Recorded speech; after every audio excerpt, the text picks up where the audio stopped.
everyone, Bianca here for Beauty.Makeup. Today we're going to have a look at blusher. I've got two basic blusher brushes here. These are pretty much my faves, and you can see that they're quite small. They're a lot smaller than your powder brushes that you use for all over your face. So if you are using your powder brush and you can afford to go get yourself a smaller blusher brush, I would recommend it because it just fits perfectly in this area.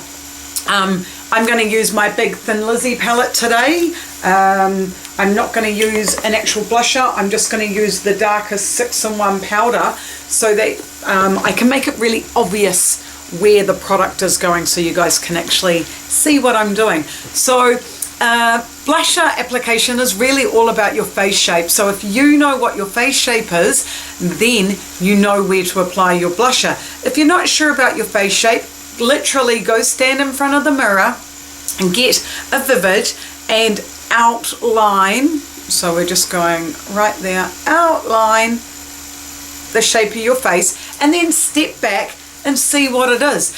It can be either round, oval, rectangular, square, pear-shaped, which is bigger up here, and heart shape, which is bigger up here and smaller down the bottom, and the other way around is pear-shaped, where it's bigger here and smaller up the top. So those are your basic face shapes. So you just need to figure out what one is right for you.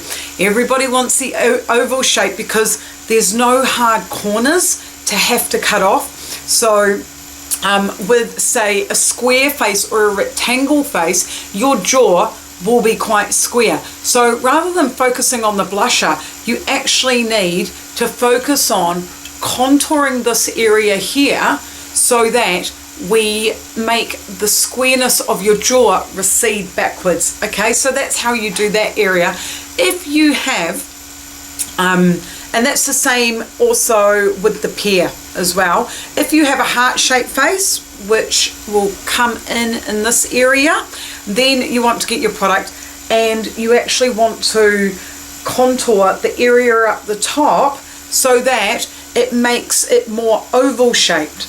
Okay, so when we have a round shaped face, what we want to be doing, because it would be a little bit like that, you actually want to be coming in and putting the product, and I'm going to do this really full on so that you can literally see where it's going. And I guess most of you out there will go, I'm round, but you may not be.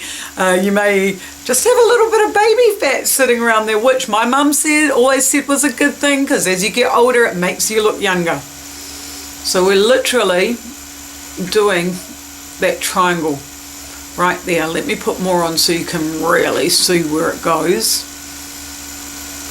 Okay, so you can see how that cuts in my face. So if my face was rounder, it would cut it right in. All right, so the other thing is with rectangular, because your forehead will be up here and your face will be down here, this is also another good one for just cutting it in and cutting the face in half. Okay, and you know, just because you've got an oval face doesn't mean that you don't know what you're doing. So generally, when you want to be doing your blusher, you look at your pupil.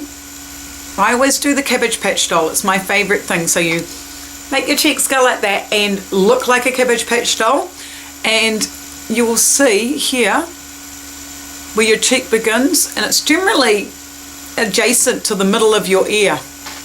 Okay, and we don't go past the pupil, and we put the brush there and we just move it up and move it up. Okay, so if you want to have more of an 80s look, you make it super sharp. If you want to have more of a 20th century look, you just put it in the apple of your cheek. But generally for everyday wear, we pop it in here, and I'll put it on really exaggerated so you can see it. Okay, that's where it goes. So you can see the difference between each side of my face as to the application for a different face shape.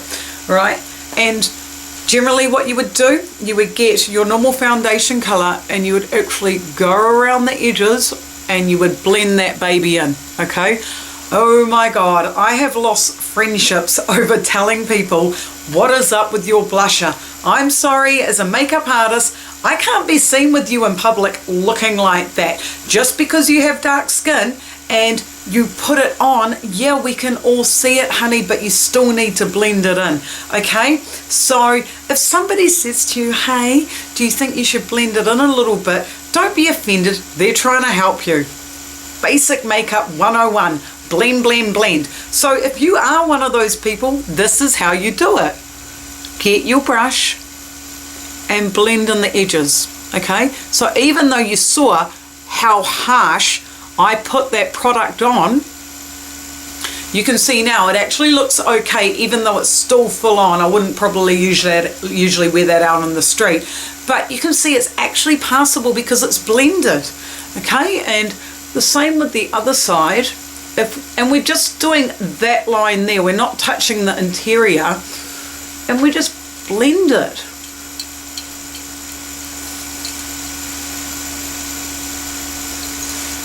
There we go, and it looks really lovely. From the side it might be a full on, from the front it's perfect, and it's going to change your face shape, okay? So that essentially is how to do your blusher in a couple of easy steps. Find out your face shape first, and then get your trusty blusher brush. Find out what blushes are good for you. It's always good to have that Thin Lizzy 6-in-1 powder just as your contour over here, and then if you want to put a little bit more colour in the top, then you can do so, okay? This is Bianca Fallon for Media Makeup. Ka kite anō.